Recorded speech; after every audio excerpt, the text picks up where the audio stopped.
Good morning guys. Alas 9 dito sa bukid. 8:30 na ako nagising.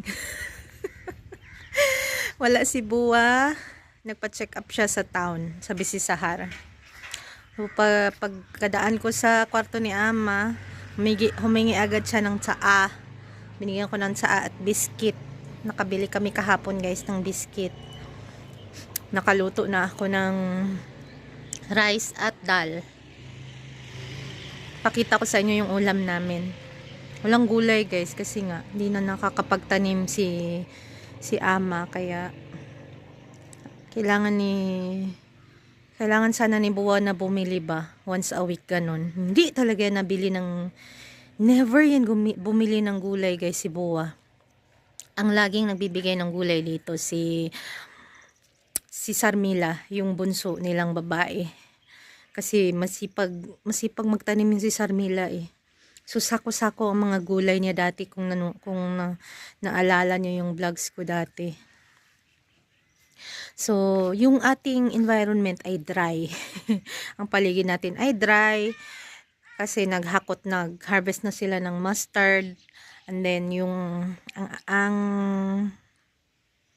hindi siya clear kasi parang laging foggy dahil sa lamig. At naghahalo ang fog at saka smoke kasi nagsusunog kung saan nagsusunog guys. Klaro ang lumalabas na smoke. Ano yun sa Tagalog, Bisaya? Ano na siya? Ay kaning aso. Yung Bisaya. Yung greenhouse natin walang laman. Wala yan siya. Tapos, ayan, yung kalsada natin, maluwang na siya. Maluwang na yung ating kalsada. Madali nang makadaan. Ayan, simentado na yan, guys. Doon, simentado na yan. Dito, hindi pa, pero doon banda, simentado na yan. Nakakatuwa lang. And then, ito, ang ganda tingnan nito. Ayan. Kasi dati nagbabaha yan dyan. Lumalabas yung tubig pa. So, hindi na yan magbaha ngayon. Kasi meron ng ganito. Hindi ko alam kung sinong gumastos dyan. Baka sila Buwa lang din ang gumastos. And then, ayun yung hagdan doon. Oh, ayun. Yan yung pinag-awayan dati. Kasi yung uncle na nakatira doon, siya yung nagpagawa niyan. Kasi yung lupain niya guys, andoon sa kabila. Yan. Pero yung lupa na yan, sa mga in-laws ko yan. So, hindi siya nagpaalam. Ayun. Ang tawag dito. Hindi ko alam kung nasaan si Buwa nung gitukod na siya. Nung ginawa yan siya. Baka umuo si Buwa tapos or hindi ko alam, baka hindi lang makatanggi si Buwa, ganun. So, dapat hindi lang si Buwa ang may desisyon yan. Yung mga anak din na lalaki. So, ayan guys, ang ating view. Itong greenhouse, di ko alam kung anong gagawin dyan guys. So, walang tanim si Buwa. Wala pa siyang tanim. Pero, ayan nag-harvest na siya ng mais. Ayan. So, ang ating araw ay weak, pero hindi masyadong malamig. Kahapon ay naglinis ako guys sa sahig dito sa baba. Sa taas ay naglinis ako sa mga kwarto. Ang dami kong tinapon ng mga damit. And then, nilabahan ko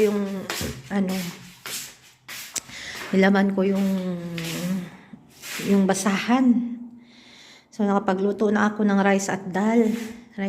So, mamaya, ang lilinisan ko guys ay yan, sa taas. Pagtatapon ko yan guys sa mga wala ng kwenta dyan. And then, maglalaba ako today. So, ito pala ang ulam natin. Ayan yung ulam natin. Ano yun guys? Ano ito? Yung dried sag. Dried sag siya.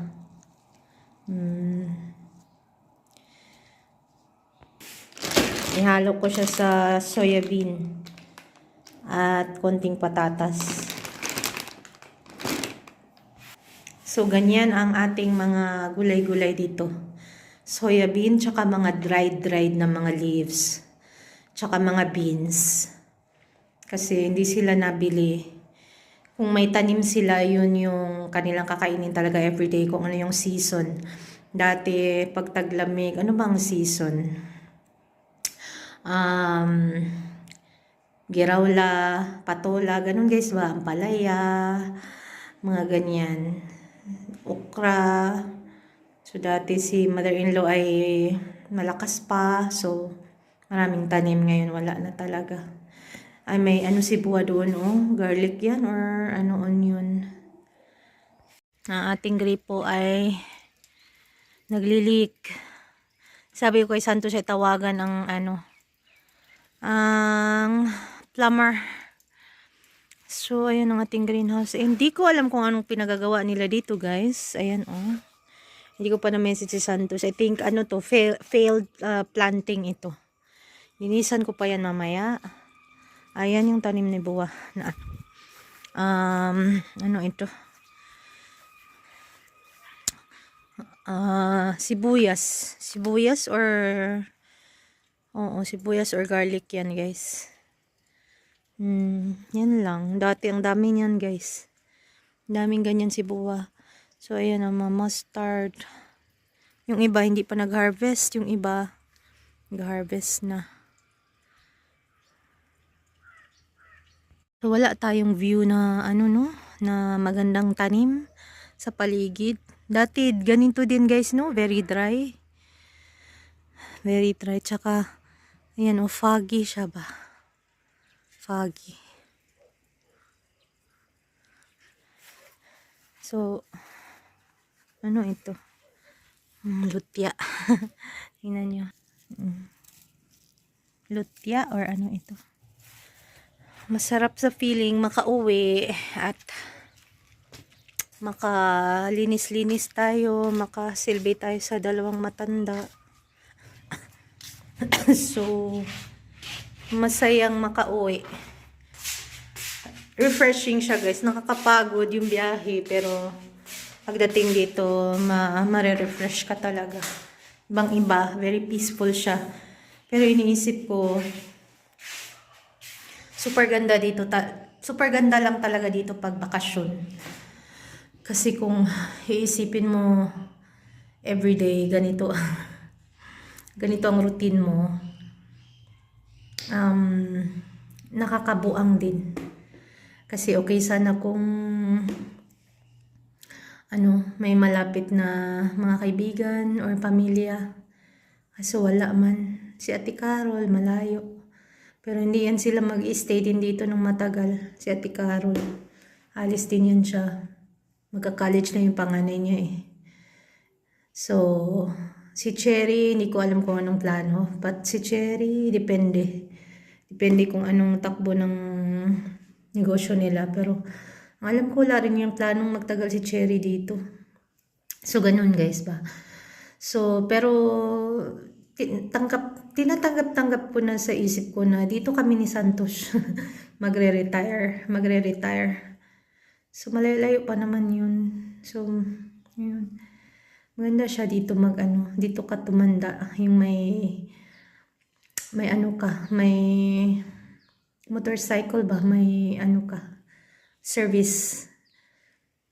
Oo. Tanim-tanim ka, dito lang, buhay mo tahimik lang dito ka natatanda. So, maganda siya guys. I love it. So, ayun, kung hindi ako makapunta kahit saan, dito lang ako. So, dito ako tatanda. Dito na lang, hindi na dun sa city kay kakapoy ba? Magulo doon. Mahal. Dito simpleng buhay lang.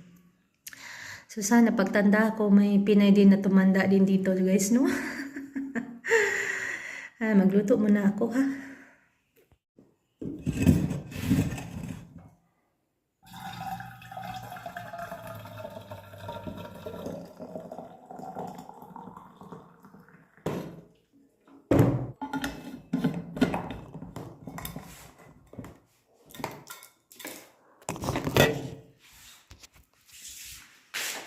Para kay mother-in-law, guys. So, siya ang unang kakain. Maya pa kami ng mga bata. Dito lang siya sa taas.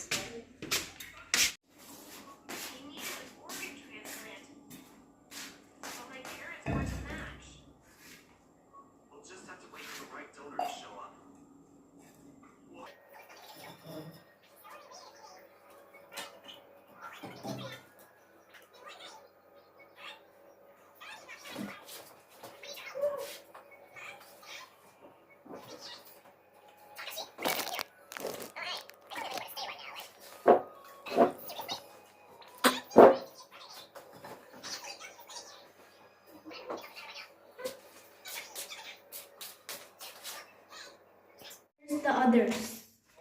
They're in the closet. I want this also for lunch later.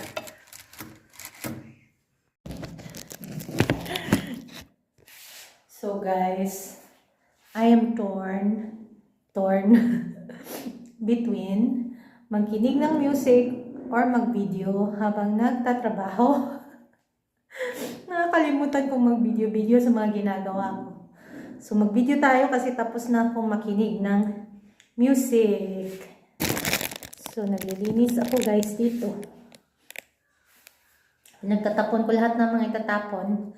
Tsaka hugasan lahat ng mga huhugasan. Kunti lang naman guys. So, pinatay ko ang mga ukok, mga ipis na mga maliliit. Tapos, brushan, then pahid. Yun lang. Madali lang naman.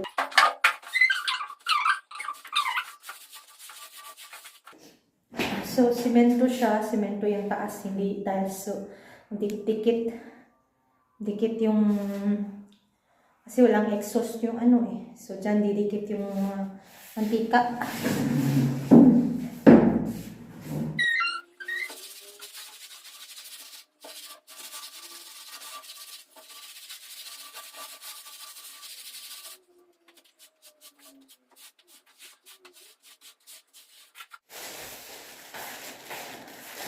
So, lahat ang plastic na nasa taas, tatapon ko lahat. Walang magbuot.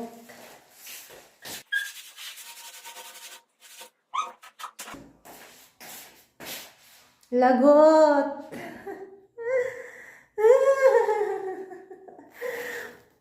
Hirap maglaba. Buti na lang manipis lang to. Madali lang matuyo. Ay, naku.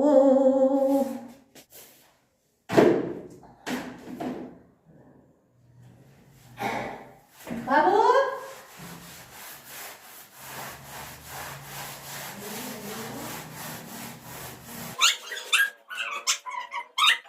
Let's go where you don't follow. I will hold you back again. So much inside. Can't run from a sight. There's no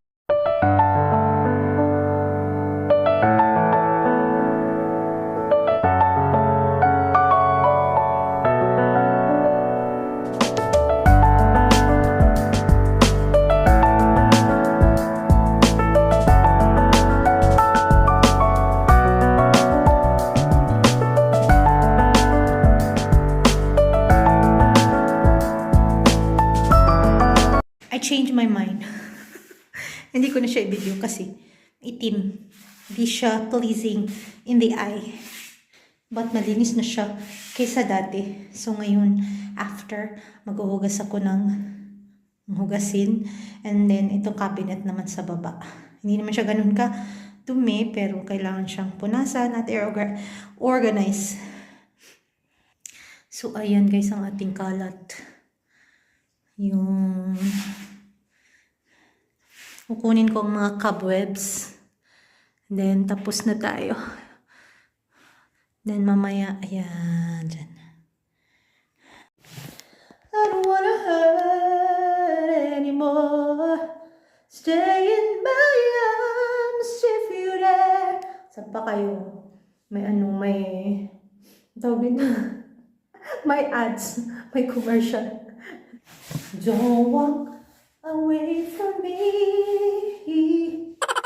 I have nothing, nothing, nothing if I don't have you.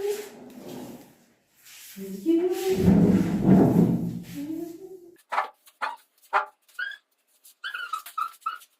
I never knew, darling, I know with you will never reset. Oh, I want to, I want to. Don't make me lose. Oh, no. Sudan! Rise it! Ow!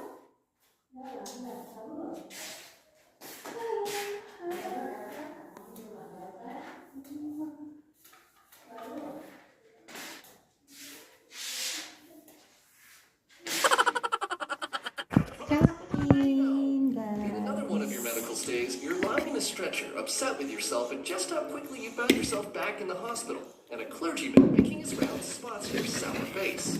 He approaches you, observes your eye patch, and cheer up, it could have been much worse. A few months ago, I saw a man come through here